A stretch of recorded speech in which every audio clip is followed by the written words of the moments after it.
सब विद्यार्थियों को मेरा नमस्कार।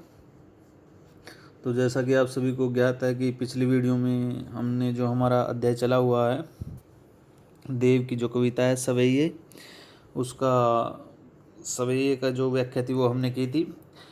आज जो उसी में रचित है कवित, जो कवित का जो पद्य है उसको आज हम करेंगे।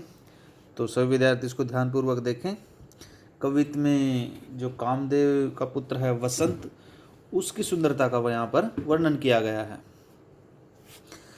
तो देखें, डार द्रुम पलना बिछोना नव पल्लव के, सुमन झिंगुला सोहे तन छवि भारी दे, पवन झुलावे के की कीर बतरावे दे, कोकिल हलावे हुलसावे कर तारी दे, पुरित पराग सो उतारो करे राई नौन, कंजकली नायिका लतान सिर सारी दे, मदन मही जू को बालक बसंत ताही, प्रताही जगावत गुलाब चटकारी दे।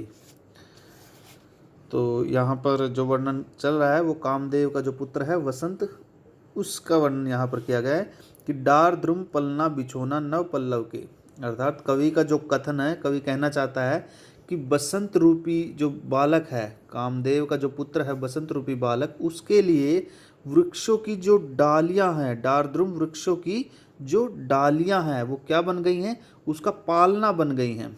पलना उसका पालना बन गई हैं। और नव पल्लव के, और नए नए पत्ते अर्थात कोंपले हैं जो पेड़ों की पत्तों की, वो क्या बन गई हैं, उसका बिछोना बन गई हैं। सुमन झिंगुला सोहे तन छवि भारी दे, अर्थात कहने का भाव यह है कि जो वसंत रूपी बालक के सोने का जो है वो उचित प्रबंध हो गया है। सुमन झिंगुला सोहे तन छवि भारी दे, उसके वस्त्र कैसे हैं, पुष्पों के हैं। उसके वस्त्र कैसे हैं, पुष्प यानी कि फूलों के हैं जो अत्यंत सुंदर हैं। पवन झुलावे के की कीर बतरावे देव, पवन झुलावे अर्थात वायु जो है, पवन जो है वो उसके झूले को मंद मंद धीरे धीरे से क्या करती है, उसका झूले को झुला रही है। केकी कीर, केकी का अर्थ होता है मोर, केकी का क्या अर्थ होता है, मोर, और कीर का अर्थ होता है तोता। बतरावे देव अर्थात कवि देव जो कहते हैं कि मोर और तोते उसे मीठी मधुर वाणी से क्या करते हैं, आनंदित करते हैं।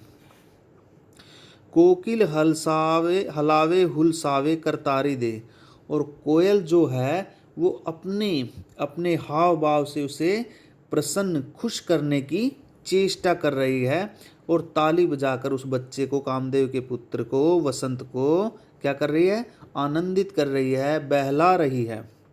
पूरित पराग सो उतारो करे राई नोन, कंजकली नायिका लतान सिर सारी दे। पूरित पराग सो उतारो करे राई नोन, अर्थात कंजकली, कंजकली का अर्थ है यहाँ पर कमल की, अर्थात कमल की कली। जो कमल की कली है वो अपने पूर्ण सौंदर्य से सन्निहित है, यानी कि उसमें सम्मिलित है, सौंदर्य से परिपूर्ण है, सनी हुई है। जो अपने साड़ी को, अर्थात साड़ी को अपने सिर के ऊपर धारण किए हुए, कंजकली नायिका लतान सिर सारी दे, अर्थात जो कमल की कली है वो अपनी साड़ी को, फूलों की साड़ी को सिर पर धारण किए हुए है। और पूरित पराग सो उतारो करे राई नोन, और उस कामदेव के पुत्र वसंत की क्या कर रही है, नजर उतारने का प्रयास कर रही है, अर्थात उसके ऊपर जो विपत्तियां आई हैं, आपत्तियां आई हैं, उनको मिटाने का प्रयास कर रही है। मदन मही जू को बालक बसंताही, प्रताही जगावत गुलाब चटकारी दे। मदन मही अर्थात कामदेव का जो पुत्र है वसंत, उसे विमल कली चुटकी बजाकर जगाती है। जैसे माता अपने बच्चे को प्यार से जगाती है, उसी प्रकार से जो कली है, कमल की कली है, वो वसंत रूपी बालक को बड़े ध्यान से चुटकी बजाकर जगाने का प्रयास करती है। तो ये जो कविता का जो पद्य था, इसकी व्याख्या आज की वीडियो में हमने की है। तो सभी विद्यार्थी इसको साथ साथ याद करेंगे। अगला जो पद्य है वो हम अगली वीडियो में करेंगे। धन्यवाद।